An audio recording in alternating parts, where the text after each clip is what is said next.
removed from Crown Jewel, and our sights are set on the Survivor Series. You know what that means? 3 weeks from Survivor Series, and the CM Punk rumor mill is beginning to circulate. Everybody thinks CM Punk will be at Survivor Series in 3 weeks in Chicago. And if you believe Boozer Wrestling on social media, CM Punk has meetings lined up, scheduled meetings with WWE board members, which there are only 2 of that matter. We'll talk about this latest rumor right here on Off the Script. Also, Ric Flair says he thinks many are jealous that he is now back on television with All Elite Wrestling. Yeah, sure thing, Rick. Sure thing. Go have another cocktail, Ric Flair. And Will Ospreay, according to Dave Meltzer, he is being heavily looked at by WWE. No shit, Dave Meltzer. All this plus so much more right here on OTS. We will start with CM Punk. CM Punk, man, despite WWE's previous denials of having talks with CM Punk, there's yet another rumor circulating about Punk's potential return to the company. The latest rumor is from WWE insider, insider, Boozer Wrestling on Twitter, who claims Punk is scheduled for a meeting with WWE board members, and that the general consensus within WWE is that he will return to the company. Boozer Wrestling says this, and I quote, Punk was recently scheduled for a call with few board members. Backstage feeling is it's happening. Doesn't mean it's done. I'm waiting for a follow-up on the call. It should be the last step before things go down. Now pace yourselves. Those few weeks will be ruckus. Lots of teases on TV and social. They will milk it like crazy. So enjoy it until I get a solid answer. End quote. Now, Sean Ross Sapp reported immediately after this report went down on social media that WWE sources continue to deny that there are talks with Punk and that fans should not expect to see him at Survivor Series. Essentially, WWE management does not want anyone to get too excited about the Punk rumors. Things can always change in wrestling, but according to WWE sources, the rumors are false. I don't know. I don't. You know, a lot of people, they want to get their hopes up about CM Punk. They want it to be so true. They want it to be that. He's coming back. He's going to be back. He's in the WWE again. He's going to be in Chicago, and we're going to throw a fucking parade. He's meeting with board members. Now, I don't know everybody on the WWE board of directors on the Endeavor side. I mean, there's 5 on the WWE side, 5 or 6 or so, and then the rest of them are made up by Ari Emanuel and his team. There's 2 WWE board members that matter, and the only people that matter to us, Nick Khan and Vince McMahon. Nobody else on that board, on the WWE side, I don't give a flying fuck about them. Those are the only 2 people that matter, Nick Khan and Vince McMahon. So according to Boozer Wrestling, CM Punk has a scheduled phone call with Vince McMahon and Nick Khan. Fine. Then he goes on to say that it doesn't mean it's done. I'm waiting for a follow-up call. You know, this is all I'm going to say on the topic. Again, I've said this countless times before. I want it to happen. I do. I want it to happen for a multitude of reasons. One, I can't wait to see the chaos go down. I can't wait to see it. I can't wait to see the AEW side blast the WWE side and the elitists come out of their fucking caves. I can't wait to see it. I can't wait to see all of the hypocritical fucking no-life degenerate virgins who have no friends, who haven't seen grass in years, sunlight in years, who blasted AEW for bringing Punk back, celebrate his arrival and return in WWE, but you didn't like it when AEW had Punk. Now you're gonna celebrate and throw a fucking parade when WWE gets him. I can't wait to see that as well, because a lot of people are gonna basically expose themselves. I, for one, love the chaos. I'm a content creator, man. You know I want this shit to go down, because the more Punk is in the headlines, the more Punk is on TV, the better we do, and the more we make. So, yeah, I can't wait to see Punk back on WWE television. Plus, I do think that he brings a sense of legitimacy to the television program, and I think a lot with what he has to do is going to revolve around a sense of realism and legitimacy, and it's going to be pure intensity when he's back. You know, you don't know whether he's shooting, you don't know whether he's working, you don't know. Storyline. Punk is old school. I can't wait to see that kind of injected into WWE television. I can't wait to see what he says if he does get a microphone on WWE television. I can't wait. WWE wants him back. I don't give a fuck what anybody says. I know WWE wants him back. I know Triple H is fucking foaming at the mouth to get CM Punk on television so that he gets a microphone in his hand and he buries AEW in the only way Punk knows how. That's not the reason why they want him, but that's an added bonus to getting CM Punk back on WWE television. But all I will say is this. You guys need to stop listening to fucking people who don't have any legit fucking ins with WWE. Stop. Nobody knows. Nobody knows what CM Punk is doing. The only people that know what CM Punk is doing is Phil Brooks, Larry, his wife, Nick Khan, and Vince McMahon. And those guys know if he's really talking to them. They are in the know. And Ari Emanuel. And that is it. Some unnamed source who feeds Boozer Wrestling doesn't know shit. Boozer Wrestling doesn't know shit. Sean Ross Sapp, no matter how acclaimed he is, doesn't know shit. Dave Meltzer doesn't know shit. Mike Johnson doesn't know shit. Brian Alvarez doesn't know shit. Jason Powell, Justin LaBar, and everybody else in the fucking media, John Alba, and all these guys don't know shit in regards to CM Punk. The only people that know are the people that I mentioned before. Punk, April, his wife, Larry, Ari Emanuel, Vince McMahon, and Nick Khan. And that is it. Stop believing. Stop believing what you're hearing and stop believing some fucking no-name who locks his account on social media so you can't see what's going on his Twitter page. Stop it. You know when you're going to know? When he's back on fucking television. That's when you're going to know. You and I don't know shit. I don't want to know. When he shows up, that's when we'll know. And that's when we should get excited. All this shit, you're all getting excited for what? Why are you getting excited? Only to have Survivor Series happen, and then we don't get CM Punk. I've said this countless times as well. I wouldn't even debut CM Punk in Chicago. It's too obvious. It's more obvious than the Royal Rumble, but I would rather see him in the Royal Rumble because the Royal Rumble, there's 30 fucking spots. You don't know where the fuck he's going to show up and if he's going to show up. WWE has a whole sea of people they could put in the Royal Rumble and really diffuse that situation. In Chicago, everybody's expecting it. I don't want him to show up in Chicago because it's too fucking obvious. And we've seen that with the last day, the first dance, the last dance, whatever the fuck they called it. Who wants to see that? Plus, you got War Games. Is WWE going to want to risk a CM Punk return to the company when you got two potential War Games matches with their biggest storyline all year being played out in the match? With a potential Randy Orton return? Ask yourselves that question, too. Stop. Boozer Wrestling and all these other fucking dirt sheet geeks don't know shit. Stop. Moving on. WWE is absolutely in the picture for Will Ospreay. Color me fucking shocked, man. Wow. This is some grade A journalism here.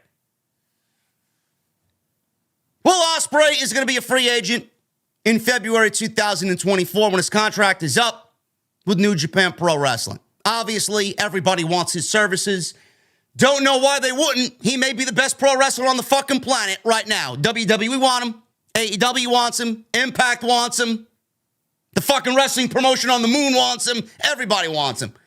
On Saturday, at the Power Struggle show, Ospreay faced off against Shota Umino for the IWGP United States Heavyweight Championship, where Jon Moxley appeared at ringside to support his boy Umino. In the end, Ospreay went over before Ospreay and Moxley were both attacked by Bullet Club War Dogs David Finlay, who destroyed both the U.S. and UK belts with a mallet. They're probably bringing back the IWGP Intercontinental Championship, from what I gather there. Ospreay stated backstage that he now wants a three-way match between Moxley, Finlay, either for the IWGP Intercontinental title or a new belt, likely at Wrestle Kingdom 18. This goes on top of Bryan Danielson challenging Kazuchika Okada to a second match with a broken orbital bone. He still challenged Okada, which will also take place at Wrestle Kingdom, a match that Okada has already said yes to. Well, speaking with The Observer, Dave Meltzer noted that for those who think it's a lock, Ospreay will sign with AEW. That's not the case, as WWE is still in the running. He says, and I quote, "You have to realize they have to look out for their own business. Ospreay is on the way out. He certainly teased WWE today on social media because him and Seth Rollins tweeted back and forth after Rollins retained the World Championship against Drew McIntyre at Crown Jewel. I would not say anything is definite with Will Ospreay, but people who think that it's like a guarantee that it's AEW, I just put it this way. WWE is absolutely in the picture, and I've said this before, but WWE is in the picture. AEW is in the picture. It's whoever's going to give him the best offer, and he's going to go for both sides. And Rollins is a big one on that side. AJ Styles would be a big one just because he's a big fan of AJ Styles, Will Ospreay. On the other side, there are all kinds of matches. You know, Bryan Danielson, him and Danielson would be incredible. Whatever's going to happen, it's not going to happen until February 1st. And he's going to possibly be gone at that point. And if it's AEW, he'll have limited dates. Moxley is at best going to do a few dates a year in New Japan. He's not a full-timer. And they need Finlay up there too, Meltzer stated. End quote. No shit. No shit. This is not new information. Now, the information that he had the UK and US titles destroyed by a mallet by David Finlay, that's pretty cool. Bringing back the Intercontinental Championship, that's pretty fucking cool. Moxley, Finlay, and Ospreay in a triple threat match. That sounds pretty fucking cool, man. I'm already interested in Wrestle Kingdom 18 more than I should be at this point, with Danielson and Okada also scheduled to take place at that show. But Will Ospreay is going to go where Will Ospreay finds it to be best for his lifestyle and his wrestling style. If that's AEW, fine. If that's WWE, fine. It's going to be up to what Will Ospreay wants to do. Does he want to stay in the United Kingdom? He can join AEW and still maintain his livelihood in the United Kingdom. If he goes to WWE, clearly he's going to be on the road. He's going to have a full-time schedule. He's not going to be home in the United Kingdom. He may have to relocate here to the United States and live in Florida, where everybody else in the WWE lives. I don't know. But at the end of the day, of course, WWE wants Will Ospreay. WWE wants Will Ospreay not only because he's the best pro wrestler in the world right now, not only because he's probably the biggest free agent in all of pro wrestling in 2024, and WWE is the end-all, be-all for pro wrestlers. It's the creme de la creme, the top of the mountain for a lot of fucking people in the industry. AEW's looked at that way as well.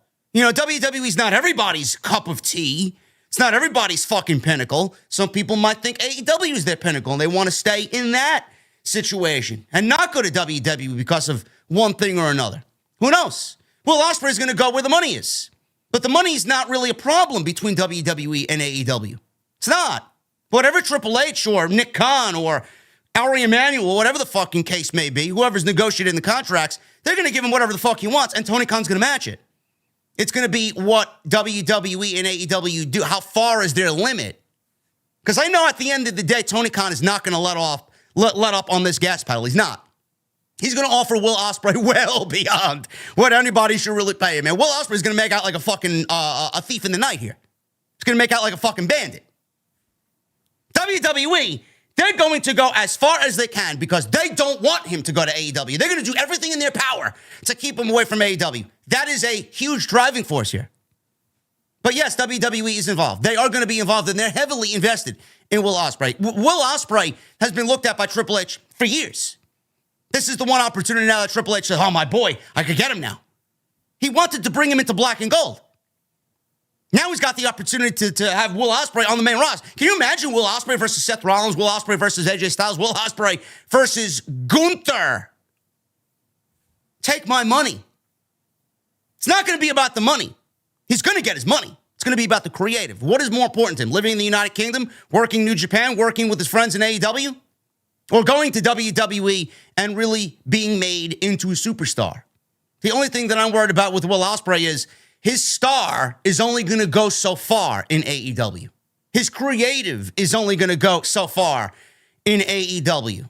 Seemingly feels like AEW, they like you one week and then they fucking suppress you the next. It's not really consistent.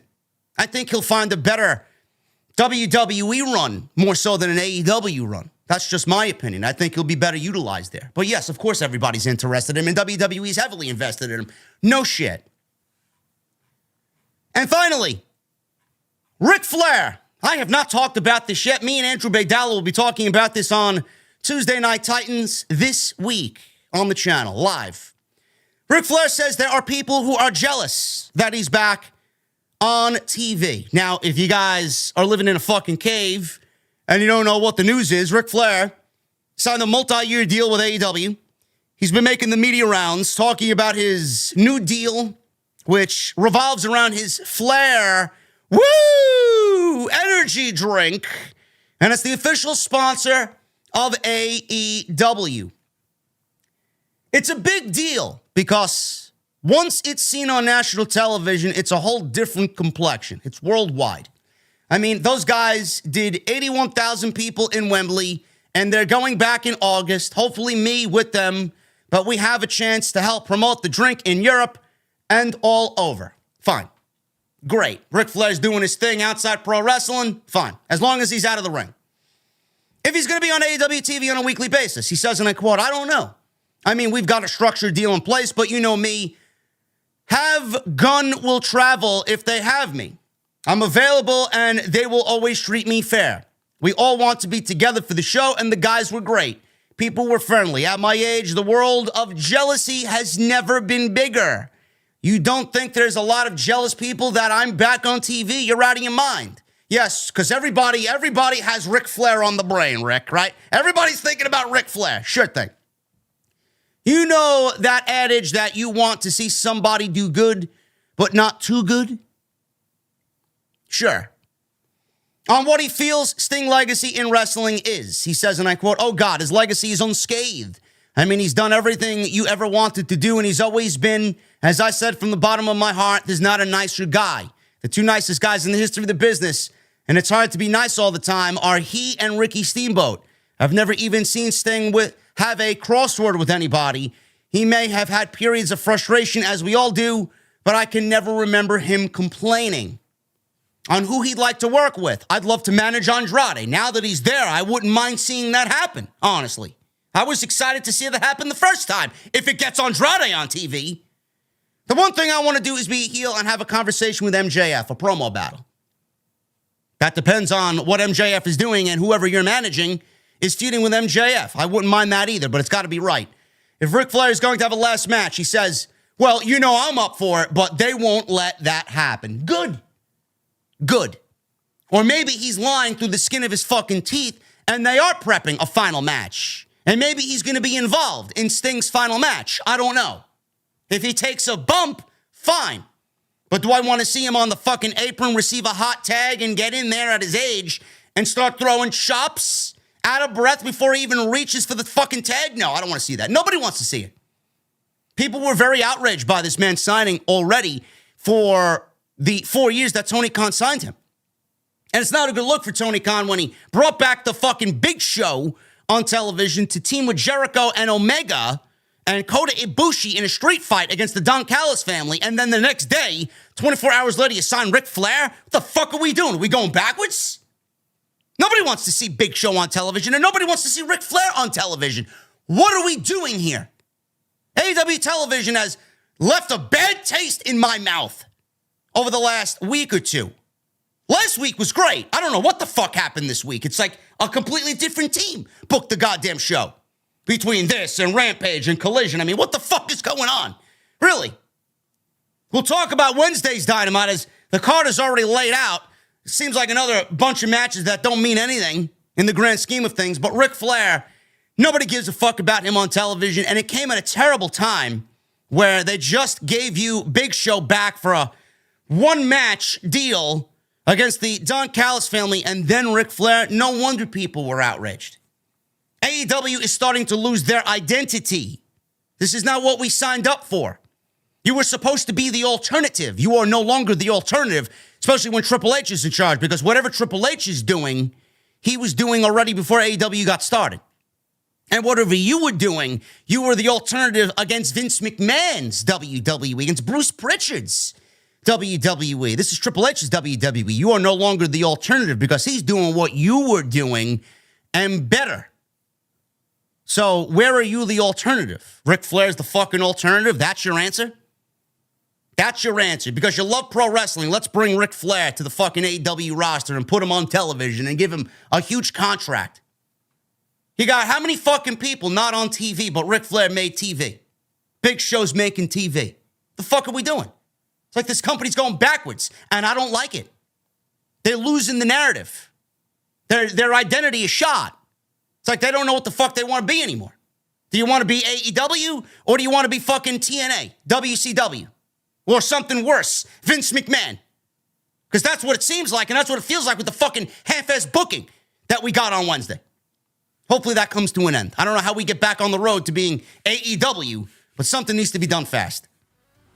Thank you guys very much for all your support. If you enjoyed today's extra, hit that thumbs up down below.